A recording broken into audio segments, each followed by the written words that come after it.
there's this consistent vision. MIT has asked itself, in the words of T.S. Eliot, do I dare disturb the universe? And the consistent thing about MIT is MIT has been willing to say yes.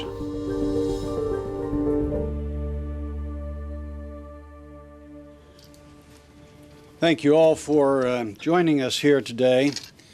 As president of MIT, I've come to expect top-level, innovative, and intellectually entrepreneurial ideas from the MIT community. Today, the word democratize seems very cliched. We invented that with knowledge, and I think it's a profound thing. We went into this expecting that something creative and cutting-edge and challenging would emerge, something that would be consistent with MIT's mission. But I must admit that OpenCourseWare is not exactly what I had expected. This idea started in 1999, 2000, and people would say, there's this thing called the internet. What is MIT going to do about it? It was sort of a feeding frenzy on the possibilities of profiting from knowledge.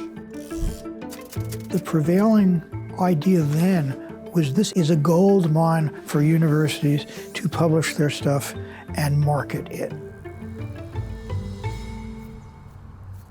Part of the response was to create this Educational Technology Council. The proposal on the table was that MIT could enter into the space by offering small modules packaged as maybe at that time a CD or some medium like that. Whether it could go beyond that, we weren't sure. And the financial model conclusion was it wouldn't work unless we do it at some scale. And at the end of the day, it's really not the pot of gold at the end of the rainbow. The question was, what can we do that really reflects MIT's values of leadership, of impact, of excellence? The key person really was Dick Yu. He's the one who really had the initial idea. I know exactly where I was. I was at home, what I was doing. My wife remembered where it was. He was getting some food out of his refrigerator, thinking about all of this, and suddenly it occurred to him saying, why don't we just give it away? I've heard it different ways. Hal told us the story, and I don't know if it's the right story. I was on an exercise bike at home. I think I was on an exercise bike.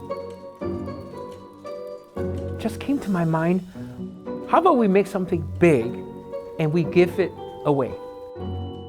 It sounded crazy, because nobody did that.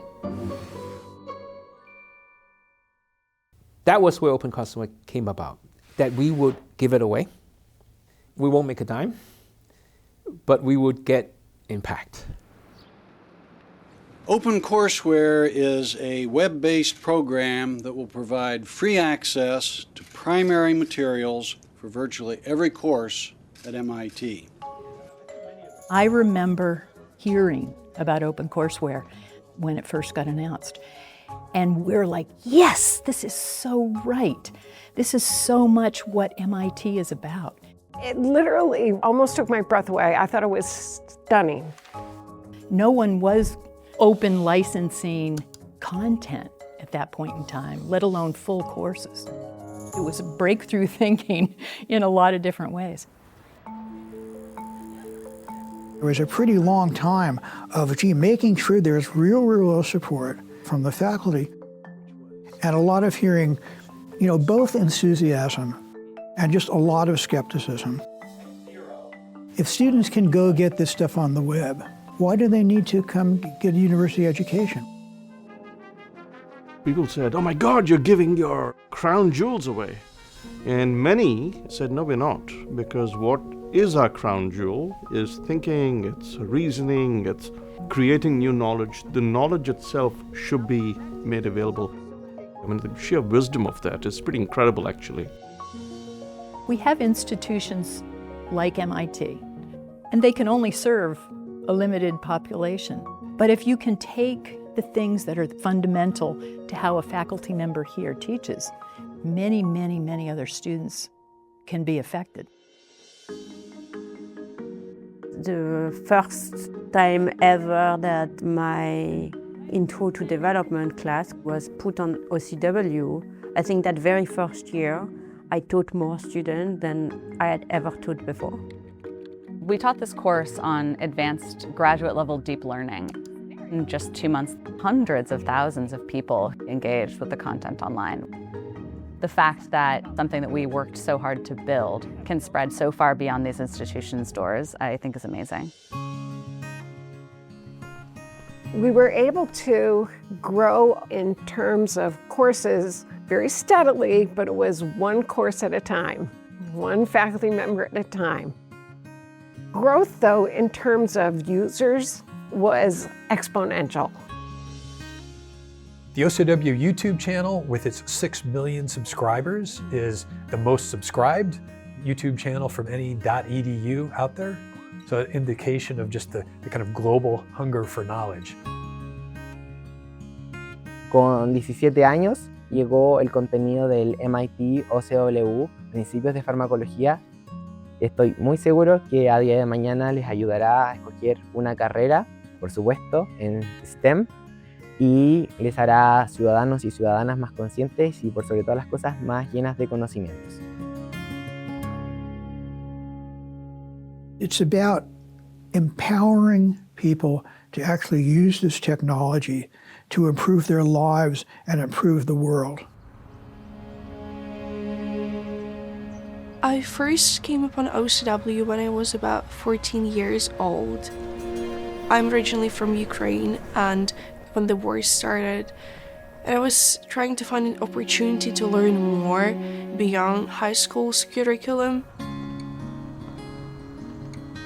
I think I started with Calculus 1. My English wasn't that good back in the day, but I was trying to grasp what the professor was drawing on the board. And that is just 1/101. Then, as I learned English more, I became a big user of the platform. I remember my first interaction with this. I was looking up something on YouTube, and then I see results of an AI class in MIT, and I remember asking myself, which MIT is this? This can't be the MIT. Why would they give this out for free? OCW became this stepping stone. And right now, I'm a first-year student here, and I'm deeply grateful for that. If you can inform someone and give them that knowledge, and help them make better decisions as people, multiply that factor 1,000 times, and you're building a better world, in my opinion. It's not only us putting out stuff that other people can use for free. It's to encourage other people to improve it and build on it. One of the cool things about using MIT's OCW is being able to go in there and use what works, or using it as a starting point and then adding a bunch of examples. If somebody gets more, the other person has to get less. So we could use them in a way that actually makes sense to the things my students need to know. Me and a few other students, we got this idea that we can translate OCW materials into first Ukrainian and then maybe other languages. They were really welcoming for us to translate their materials. It's always good to ask, how could it fail? For most of the courses we've done, it's caption translation, but also there is one specific course where we translated audio, and you can turn on the toggle and Professor Kanvisher will speak Ukrainian. It maintains her natural pace, her tone, and it's pretty fascinating. Our most popular courses tend to be in calculus and physics and learning to program. Let's look at what this code's supposed to do. But a vitally important part of the education at MIT is the integration of other disciplines across the social sciences, humanities, and the arts. People might not realize that there's a pretty vibrant set of physical education experiences reflected on OpenCourseWare, such as videos about scuba diving and archery.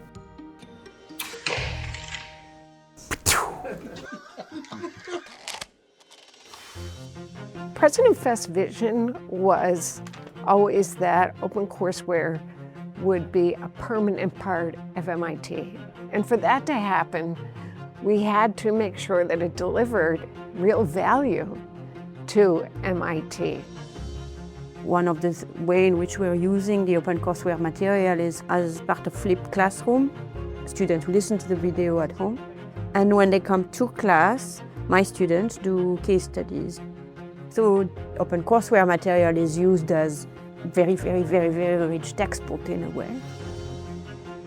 I work with many PhD students, and every year, 2 or 3 of my students would not be at MIT if it wasn't for OCW. They learned maybe linear algebra, quantum mechanics, and so forth, increasing their aspirations to proceed further in science and technology. So in addition to helping people, it also helped MIT because it definitely attracted people that would ordinarily not be here. It's a face that launched 1,000 ships. A lot of later online efforts look back to OpenCourseWare and say that was the model. OpenCourseWare was a big part of my thinking of like, well, you know what, if MIT could stand on this principle that certain things should just be free and available to the world, I want to stand for that same principle.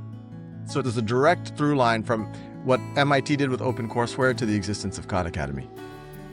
This is also maybe my origin story with open education, because when I was going to college, in my early 20s, I'd 6 years not thinking about math at all. Like, I didn't remember anything. I didn't remember how to add fractions, and so I actually very heavily used things like Khan Academy to kind of get me back up to speed. And for someone who was kind of taking this not straightforward path, it was vital. OCW was a pioneer in making educational resources available to the public. The whole open education resources movement has led to thousands of open textbooks and many, many open courses that are available on the web. I've been teaching with almost exclusively open education resources for like 10 years now. It's really made me think about some things differently because, education is a human right. Everybody has a right to learn, not just people who can afford to pay for it. Creo que el discurso de democratizar el conocimiento es tremendo, es valioso, es muy importante y ahí es donde se encuentra el verdadero impacto social. If we democratize education, we will have those future geniuses who can push society forward. I envision the future where we combine multimodal data in a more global way in languages that are not only English but multiple others. Is what we call speed. Having a trusted source like OpenCourseWare is critical for the future. And we at MIT are committed to maintain that. Courage is not when you do something because you know it's going to work. Courage is when you do something because you're doing it because it's right, and you know there are risks. I mean, there's something very profound about our ability as an institution, collectively, to take the risk when we make these forays. If we ever say we won't do something because it's too risky, that's not the MIT brand, and in fact, it will take us away from the very thing that brought us to where we are.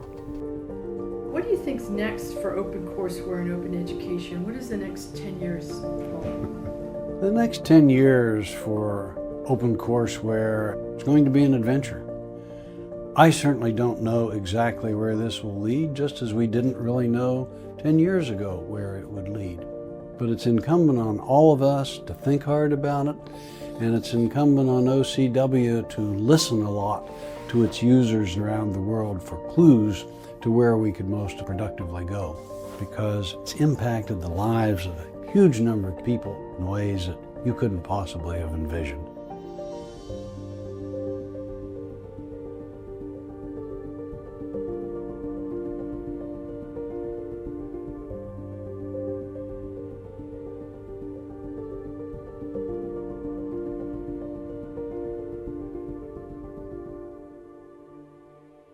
you.